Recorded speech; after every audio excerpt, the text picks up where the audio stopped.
that we get all your questions asked or answered rather. And so I'm just trying to make sure that I have a good view here because I also have this going live on YouTube. Just that small little portion. Okay, so what did I want to talk about? Well, last time we talked about active strategies, and I'll go to the speaker view. Now, a lot of you guys know my company, the Quadra Group, and we actually separate the activities, right? So what I wanted to talk about today was property management, and if you guys can see here, we do have a separate property management company. And what I love about property management, and especially for the for our friends watching on YouTube, is that it could be a really great way for you to get started in real estate without having to put money, credit, or depending if you had let's say if you have a job, right? You could do and start managing properties kind of in your spare time, right? It does require some effort because becoming a property manager, it is a big responsibility, but it can get you into the game, and ultimately that's what we're looking for. So now the rules differ from province to province, state to state, and you really want to make sure you check in with the rules of your province and what you can and can't do. For example, a province like Saskatchewan, there are certain designations that you need to have to be a property manager. Also, you need a broker's license, so you're limited in some of those provinces on what you can and can't do. Now, starting a property management company, for example, in Ontario, in this, right now in this, presently, there is no governing body. There is a course that you can take. You can take property management fundamentals at the local college, at your local college. I know there's one here in Ottawa and Algonquin. I think it's like $3,500. Helene took those courses, but she didn't really find they taught much, but they did give her that credibility and that confidence, but she learned more by doing. And so when you talk about your PMCO, your property management company, what I've done is I've created a separate entity. So we have the Quadra Group Investments, which is our acquisitions company. And so I wanted to separate that from the activity of property management. And so not only do we have a property management company that manages all of our own properties, but we also manage other people's properties. And so that could be a really great strategy to add to your deal flow. And so, property management company here in Ontario, anybody can have it, right? But I always want to separate the management with the acquisitions part. And you could, it could be like ABC, property management, whatever you want to call it. So over here, you can manage condos.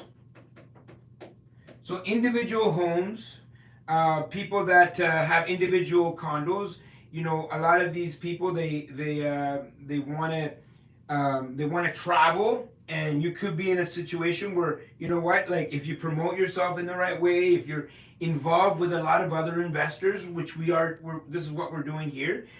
Someone may have a condo and they're like, I don't want to manage this condo, and you could be in that position to manage their condos.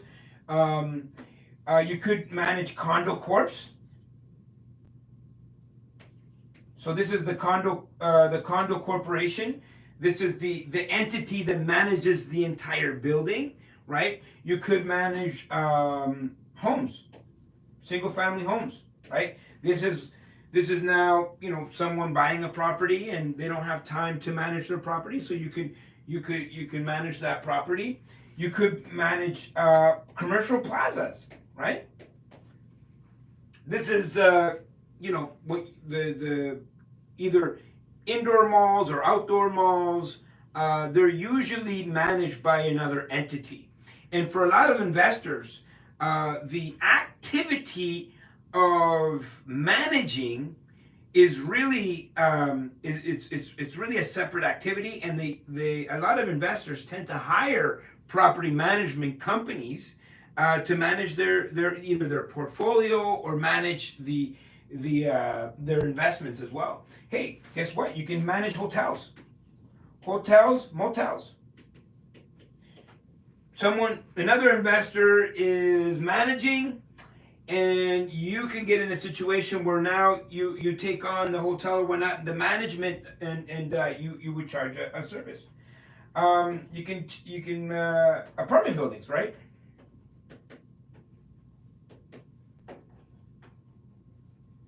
Apartment buildings, of course.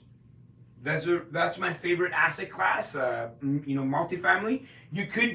You could form your own property management company and manage a lot of these types of asset classes. You could manage Airbnbs. Airbnbs. What does that entail? Well, you know what? Someone maybe they want to do a lot of, they want to take their basement or their single family house, and they want to do an Airbnb, but they don't have the time to, go through all the finding of the customers. And so, you could be in a position to manage someone else's Airbnb, right? You could manage the small multifamily. You could manage small multifamilies like duplexes and triplexes, even 4 units or 5 units on the small site. Maybe a little bit different than the apartment building, and so those what does that really do for you? Well, it's gonna get you involved with real estate. It's really gonna get you directly involved with real estate and sellers and owners of properties. You could manage non-for-profit buildings, right? These are, like, let's say, community type of housing or low income type of housing. There's multiple different type of housing scenarios. You could manage student housing.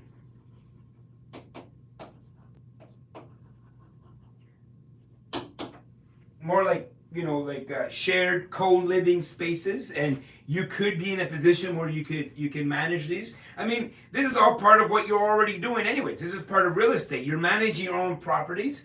And what I like about creating a property management company is that now you have other people paying you the 10%, 5 to 10%. We'll talk about what the fees would be, but 5 to 10% of the cash flow without you really owning or having to own any real estate. So that becomes really interesting. You could manage office buildings. Of course, some of these you may not go after, right? Some of them you may need more experience, you may need more insurance, but basic things like Airbnbs you could be managing. And essentially, if you're starting out with no capital and you have to be a managing partner, well, at the end of the day, you are like a property management company.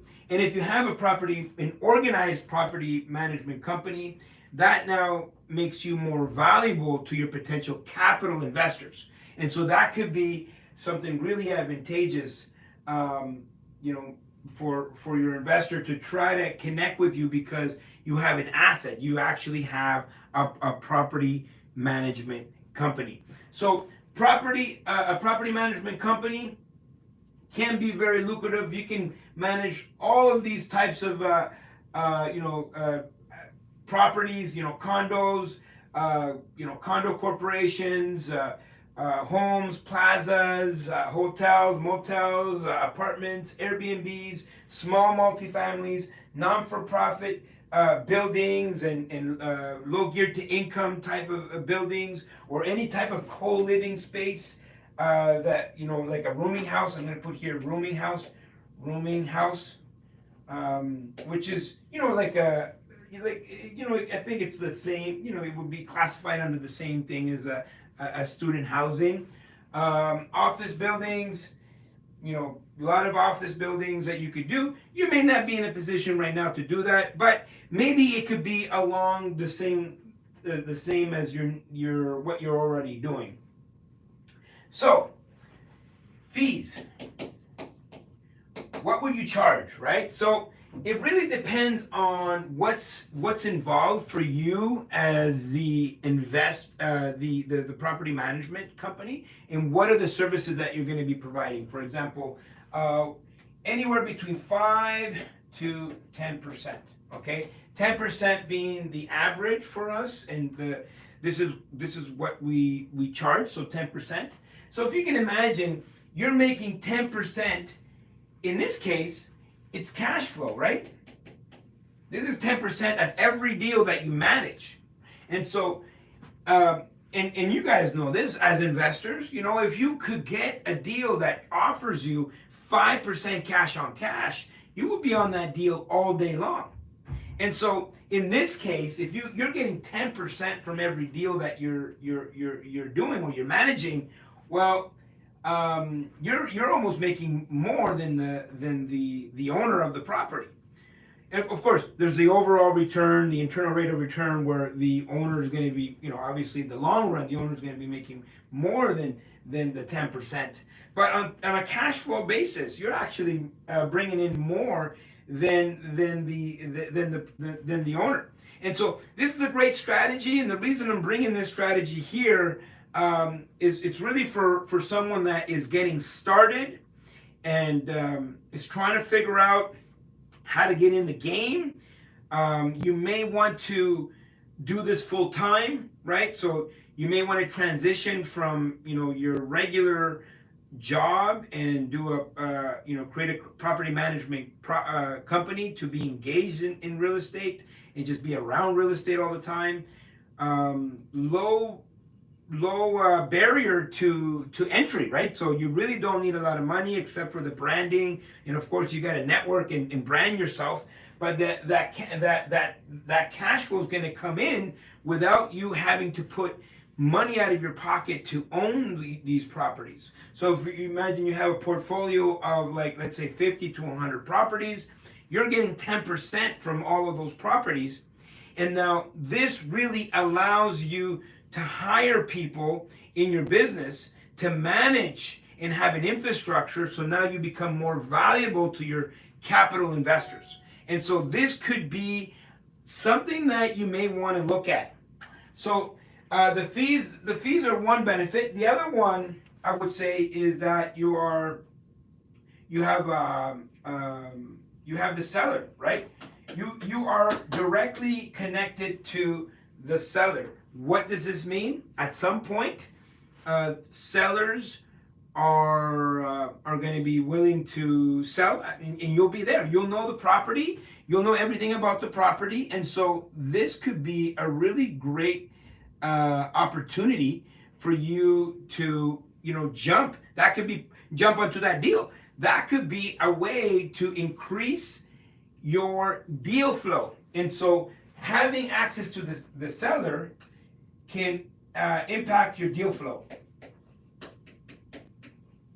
And you can also negotiate because you know everything about that property.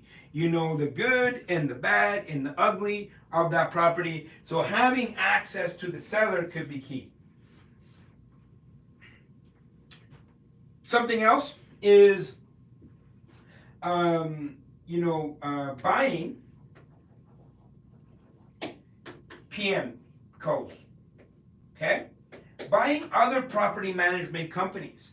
So a lot of people, they try to get into the game and maybe they get discouraged, or they don't understand that that you have to actually put in some work here in terms of running a property management company, or they've been running a property management company and they just haven't they don't make enough money for them to specifically do the things that they have to do. This could be a great opportunity for you to go and buy other property management companies. And the best thing, the best thing about that part of the property management is that a lot of the property management company is a little bit difficult to sell, because not everybody's excited about managing properties. Also, it's hard to sell the property management company, because you're essentially selling the contracts, and then we don't know the validity of those contracts. And so our property management company, as you know, we acquired it from someone else, someone that was trying to exit the space. So this could be a great opportunity for you to see what other property management companies are there, and would you be in a position to acquire them? Now, we talked about getting started, right? And you guys are probably thinking, well, wait, hold on a second. Maybe I don't have any capital to buy another property management company. Well, guess what? Because these are extremely hard to sell and extremely hard to finance, you would be surprised. You could get 100% financing on buying your own property management company. So we were able to secure that. We already had our own, so we were able to now merge the old property management company with this new property management company that we acquired it, making it for a situation where now it's a bigger property management company. We're managing more doors, and in return, we're making more money to be able to pay more staff, to create the infrastructure, to be able to support the investments that we're trying to acquire, right? Because one thing is, we're going after some of these, bigger deals or multifamily deals, but if you don't have the infrastructure to be able to support and manage, that's going to be very difficult. And so you'll be surprised that often you do you'll see 100% seller financing. What does this mean?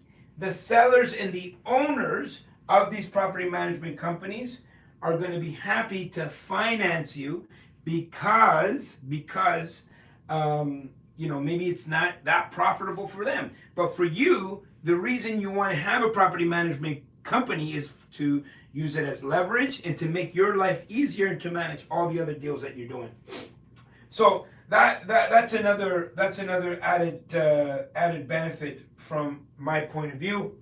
And then, what I love about it is now you have the infrastructure to be able to support that. So when it comes to PMs, okay, number one, you want to make sure you have a system. You want to have a system in place, management system. How are you going to manage these properties? You want to have the good people, obviously, good people in place. Without people, you're really not going anywhere, because it is a people business. And then you want a system, and of course, you want to have you want to give good service. Okay, so if you are going to be taking on clients, you want to be in a position to have a good system in place, people, and offer good service. Now, from my point of view, it's not for everyone. Okay, having a property management company, can